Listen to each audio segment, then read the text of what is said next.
अगर उत्तर प्रदेश 80 हराओ का नारा दे रहा है तो बिहार भी पीछे नहीं है। 40 हराओ का नारा यहां से भी निकल करके जा रहा है। तो कहते हैं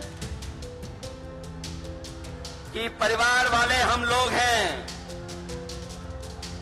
ये जो आरोप लगाते हैं परिवार वाला आरोप हम लोगों पर, मैं उन भारतीय जनता पार्टी के लोगों से कहना चाहता हूं कि भारतीय जनता पार्टी इस बात संकल्प ले कि किसी परिवार वाले को टिकट नहीं देंगे, और संकल्प ये भी ले कि किसी परिवार वाले से वोट मांगने भारतीय जनता पार्टी के लोग नहीं जाएंगे। सुशीले नौजवान मिल जाते हैं तो बड़े बड़े लोगों का तख्त हिल जाता है। तो और उनके दल को बहुत बहुत बधाई देना चाहता हूं। साथ ही साथ इस इंडिया गठबंधन और महागठबंधन के जितने भी दल हैं, जिनके कार्यकर्ता मैं देख रहा हूं मैदान में तो है ही, पटना के चारों तरफ और पटना की सड़कों पर मुझे दिखाई दिए हैं, जिन्होंने चुनाव शुरू होते ही ऐलान कर दिया है कि अगर उत्तर प्रदेश 80 हराओ का नारा दे रहा है, अगर उत्तर प्रदेश 80 हराओ का नारा दे रहा है तो बिहार भी पीछे नहीं है। 40 हराओ का नारा यहां से भी निकल करके जा रहा है। और अगर यूपी और बिहार मिलकर के 120 सीट हरा देंगे तो भारतीय जनता पार्टी का क्या होगा। मैं अभी सुन रहा था, हमारे कम्युनिस्ट पार्टी के नेता ये कह रहे थे कि समुद्र मंथन हुआ था कभी। समुद्र मंथन हमारे सभी लोगों को पता है। समुद्र मंथन के दौरान क्या हुआ है, लेकिन इस ऐतिहासिक मैदान में मैं कहना चाहता हूं कि 2024 में संविधान मंथन होने जा रहा है। एक तरफ वो लोग हैं जो संविधान बचाना चाहते हैं, संविधान के रक्षक हैं, और दूसरी तरफ वो लोग हैं जो संविधान के भक्षक हैं, संविधान को खत्म करना चाहते हैं। मैं जब बिहार आया हूं आपके बीच में, जब मैंने अखबार उठा करके देखा तो एक युवती ने जान दे दी। एक बेटी जो परीक्षा में दे करके आई थी, क्योंकि परीक्षा को रद्द कर दिया गया, पेपर लीक हो गया,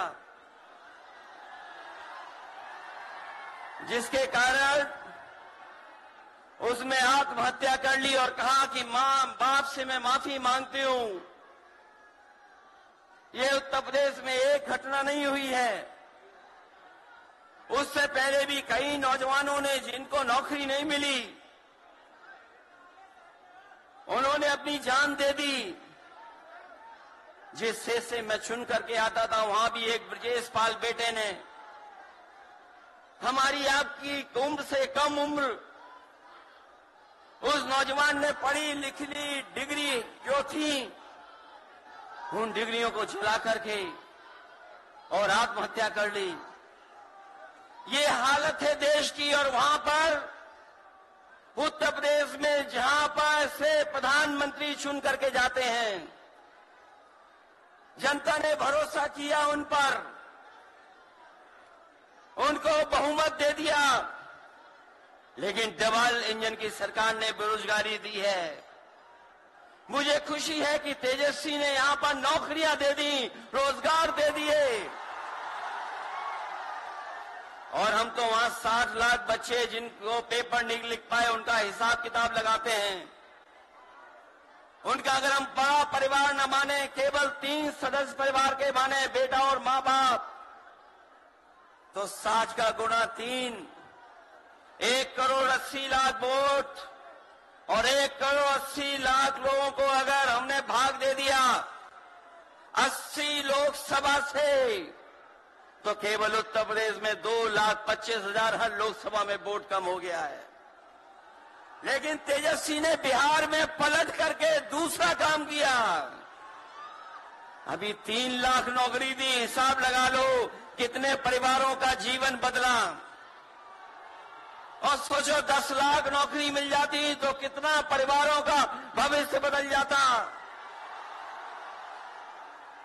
इसलिए जो लोग कहते हैं कि परिवार वाले हम लोग हैं, ये जो आरोप लगाते हैं परिवार वाला आरोप हम लोगों पर, मैं उन भारतीय जनता पार्टी के लोगों से कहना चाहता हूं कि भारतीय जनता पार्टी इस बात संकल्प ले कि किसी परिवार वाले को टिकट नहीं देंगे, और संकल्प ये भी ले कि किसी परिवार वाले से वोट मांगने भारतीय जनता पार्टी के लोग नहीं जाएंगे। मैं तो ये जोश देख रहा हूं यहां मैदान में, ये जो जोश दिखाई दे रहा है यही बदलाव लाएगा,